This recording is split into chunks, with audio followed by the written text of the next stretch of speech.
तो नाम को लेकर देखिए जबरदस्त तरीके से संग्राम छिड़ा हुआ है, लेकिन हंगामा करने वाले शायद ये भूल गए हैं कि इतिहास क्या रहा है। क्योंकि देखिए दुकानों पर जो नाम लिखने का नियम बनाया गया है वो कोई नया नियम नहीं है, बल्कि काफी पुराना नियम है। इस पर कानून कांग्रेस सरकार ने ही बनाया था। 2006 में कांग्रेस की सरकार थी, उसी सरकार में यह नियम बनाया गया था। तब केंद्र में यूपीए की मनमोहन सिंह की सरकार थी और यूपीए सरकार ही खास रक्षा अधिनियम 2006 लेकर आई थी। ऐसे में सवाल फिर आखिर हंगामा क्यों? खान पान की दुकानों पर फूड लाइसेंस लगाना जरूरी कर दिया गया था।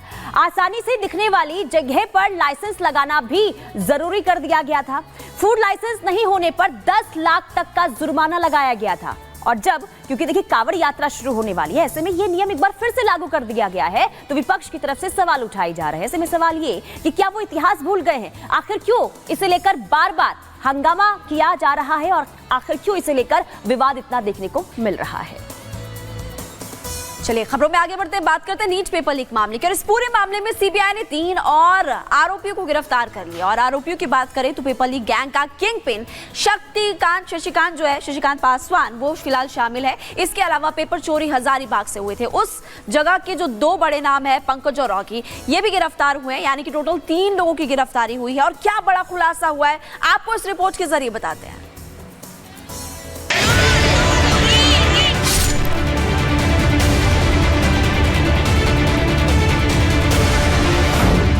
नीट पेपर लीक के मामले में हर रोज नए खुलासे हो रहे हैं।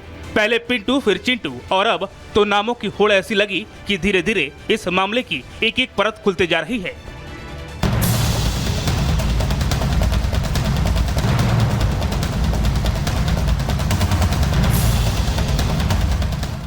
नीट का मुद्दा देश में अब किसी अभियान की तरह चल रहा है।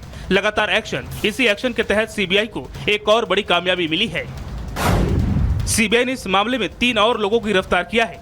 आरोपियों में पेपर लीक गैंग का किंगपिन शशिकांत पासवान शामिल है। इसके अलावा गिरफ्तार किए गए आरोपियों में 2 सालवर भी शामिल है। आरोपी कुमार मंगलम राजस्थान के भरतपुर से MBBS सेकेंड ईयर का स्टूडेंट है और दूसरा आरोपी दीपेंद्र शर्मा भी भरतपुर सेकेंड ईयर का स्टूडेंट है। 5 तारीख को इनमें से 2 आरोपी हजारीबाग में मौजूद थे। इन पर पेपर सॉल्व करने का आरोप है। अब 7 MBBS छात्रों समेत कुल 33 आरोपी सीबीआई के शिकंजे में हैं। इनमें से सीबीआई ने 20 और बिहार पुलिस ने 13 गिरफ्तारियां की हैं। हालांकि मुख्य आरोपी संजीव मुखिया अभी भी फरार है। इन आरोपियों की गिरफ्तारी के बाद नीट पेपर लीक के पूरे नेक्सस को लेकर एक और बड़ा खुलासा हुआ है। सूत्रों से मिली जानकारी के मुताबिक बिहार, झारखंड और राजस्थान से पूरी साजिश रची गई।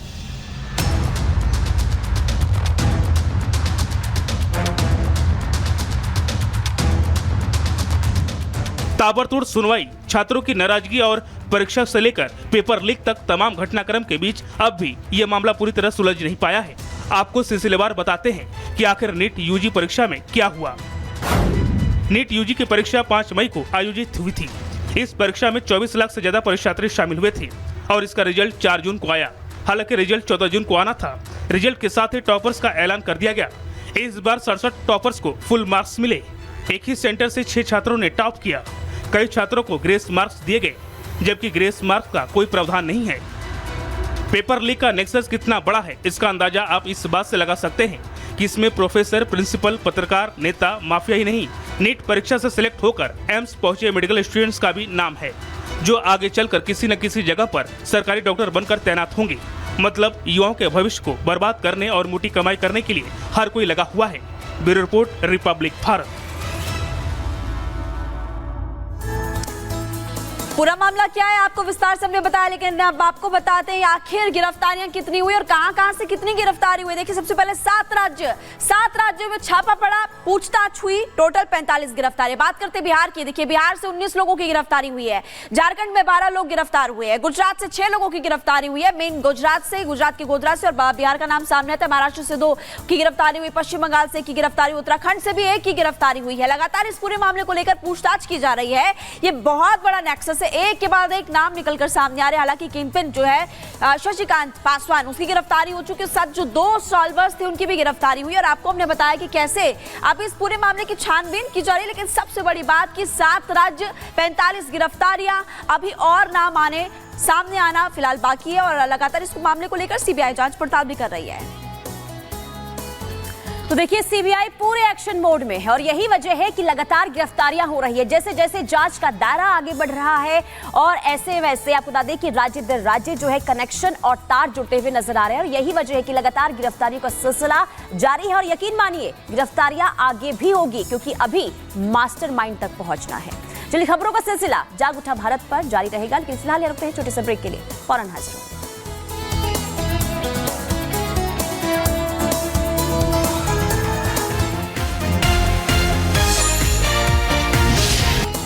जाग उठा भारत की शुरुआत करते हैं। सबसे पहले आपको तस्वीरें दिखाएंगे क्योंकि एक तरफ आपने देखा आईडीएफ की तरफ यानी कि इजराइल डिफेंस फोर्सेस की तरफ से अटैक किया जा रहा है, वहीं पर हुती विद्रोही ने भी आपको बता दें पलटवार किया और इस वक्त आपको धमाके की तस्वीरें दिखा रहे हैं। देखिए कितना भयानक धमाका यहाँ पर हुआ है और इस वक्त भी देखिए इजराइल हमास जंग लगातार जारी है, वार पलटवार किया जा रहा है और ये आपको लगातार दिखा रहे हैं। नॉर्थ इजराइल की तस्वीरें फिलहाल सामने आई जहां पर आप देखेंगे चारों तरफ आपको आग नजर आएगी और इसके बाद आप देखेंगे चारों तरफ नुकसान हुआ है। और देखिए तस्वीरें इस वक्त आपकी टीवी स्क्रीन पर जहां पर आपको नजर आएगा कि पहले यहां पर मिसाइल से अटैक किया जाता है और उसके बाद आप देखेंगे कि चारों तरफ नुकसान हुआ।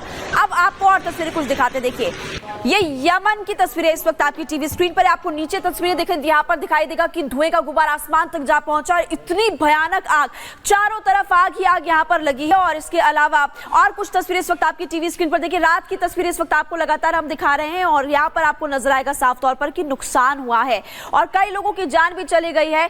इजराइल अटैक की इस वक्त तस्वीरें हम आपको दिखा रहे हैं जिसमें कई लोगों की जान भी जा चुकी है, कई लोग घायल हो चुके हैं और इस वक्त इन तस्वीरों में आपको नजर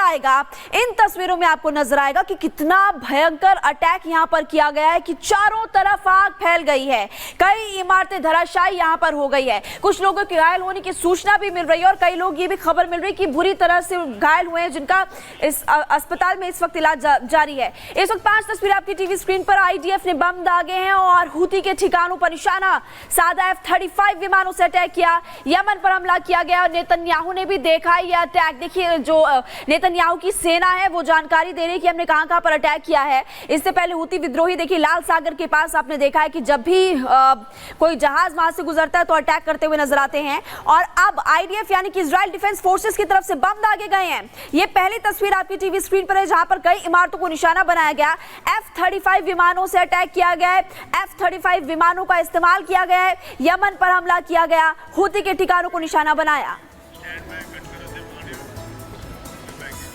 तो तस्वीरें हमने आपको दिखाई कि किस तरीके से यहाँ पर इजराइल की तरफ से यमन में जो हमला किया गया उससे भारी नुकसान पहुंचा। देखिए इजराइल और हमास की जंग में अब जो ये जंग है वो यमन तक पहुंच चुकी है। आपको बता दें कि एक दिन पहले ही यानी कि विद्रोही के द्वारा जो है तेल अवीव शहर में हमला किया गया था और उसके ठीक एक दिन के बाद जो है इजरायली के द्वारा ये हमला किया गया। इस हमले में काफी नुकसान हुआ है। रिपोर्ट के जरिए आपको दिखाते हैं कि किस कदर वहां पर तबाही मची हुई है इजरायली हमले के बाद।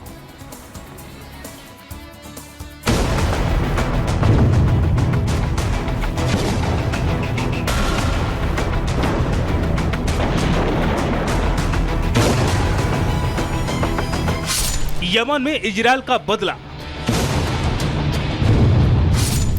यमन के अल होदेदा में बमबारी,